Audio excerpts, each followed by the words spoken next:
मंजिंदर सिंह सिरसा जी, आप पहले दिन से करतारपुर जब कॉरिडोर बन रहा था इससे जुड़े हुए थे। पाकिस्तान ने ये एन के निर्णय लिया है, आनंद फानंद में निर्णय लिया है। आपको क्या कारण नजर आता है इसके पीछे, क्या चाल नजर आती है पाकिस्तान की? देखिए, कोई आनंद फानंद में ये लिया हुआ फैसला नहीं है। ये बड़ा सोचे समझे तरीके से फैसला है। मैं कुछ आपके सामने तथ्य रखना चाहता हूँ जी, जो चौरसिया जी आपकी जानकारी के लिए, आपकी कंजम्पशन के लिए रहेंगे आने वाले टाइम में भी। ईटीपी बोर्ड क्या है, इवैक्यू ट्रस्ट प्रॉपर्टी बोर्ड जो वहाँ का है, इसके अंदर जो हमारे श्राइन्स हैं, चाहे वो हिंदू हों, चाहे वो सिख हों या ईसाई हों, जो मिनॉरिटीज़ हैं वहाँ पे, उनके जो श्राइन्स हैं उनके कंट्रोल, उनके रख रखाव के लिए है। ईटीपी बोर्ड के अंदर 4 मेंबर थे जो नॉन मुस्लिम थे, या कह दीजिए कि मिनॉरिटी से अकलियतों से थे। उनके नाम इस प्रकार थे, जिनको पहले निकाला गया।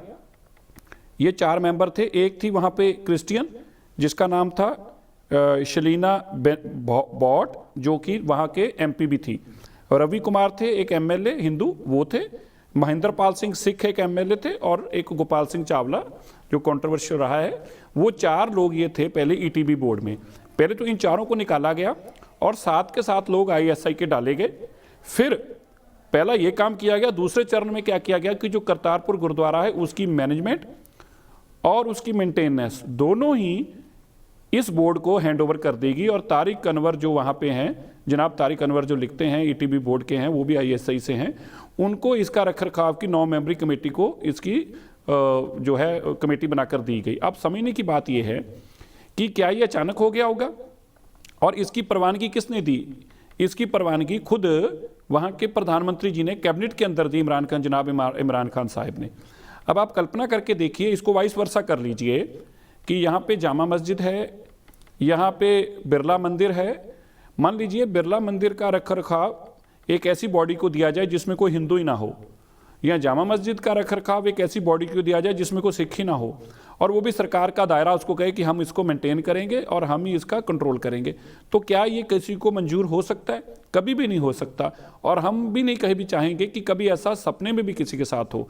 अब दीपक जी, समझने की वाली बात यह है, जब सरकार ने ऐसा फैसला किया, इसका तो हमें अफसोस रहेगा, लेकिन इसकी कल्पना भी कैसे कर ली किसी ने? इतना बड़ा फैसला करने जा रहे हैं कि सिखों का पवित्र स्थान का रखरखाव उनसे छीन कर हम एक नॉन सिख बॉडी को हैंड ओवर करेंगे, और सिख चुप रहेंगे, बोलेंगे ही नहीं, उनकी आवाज ही नहीं निकलेगी। मतलब अगर आप ऐसा सोचकर बैठे हैं तो इससे दुर्भाग्यपूर्ण क्या हो सकता है? और ये कोई पहली बार हुआ नहीं है।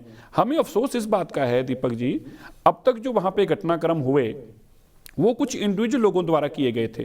मान लीजिए वहाँ पे जगजीत कौर हेड ग्रंथी जी की बेटी अगवा हुई, आज 1.25 साल हो गया, नहीं मिली, लेकिन वो इंडिविजुअल लोगों ने की थी। एकदम अचानक तैश में आकर अपने गुरुद्वारा ननकाना साहिब पे हमला कर दिया जाता, कहा जाता इसको मस्जिद बनाएंगे, लेकिन वो इंडिविजुअल लोगों द्वारा किया गया था। अभी बुलबुल कौर जो है ग्रंथी की बेटी करतारपुर साहिब की अगवा कर ली जाती है, वो भी इंडिविजुअल लोगों द्वारा की गई थी। हमारे शोर मचाने पे, प्रदर्शन करने पे हमने छुड़वाई उस बच्ची को। लेकिन अब जो काम किया है वो वहाँ की सरकार ने किया है, इमरान खान साहब ने किया है। इसलिए हमें इस बात का बहुत अफसोस है, मलाल है, और हमें खदशा भी है कि किया क्यों है, इसके पीछे क्या मंशा रही होगी। पहले ईटीबी बोर्ड को तोड़ा जाता है, उसमें से सारे मिनॉरिटी अकलियतों के लोगों को बाहर निकाला जाता है, और फिर अचानक से उस ईटीबी बोर्ड को, जब उसके अंदर सारे अकलियतें बाहर हो जाते हैं, मिनॉरिटीज बाहर हो जाते हैं, तो उनको करतारपुर सिखों का सबसे पवित्र स्थान का कब्जा उनको हैंड ओवर कर दिया जाता है।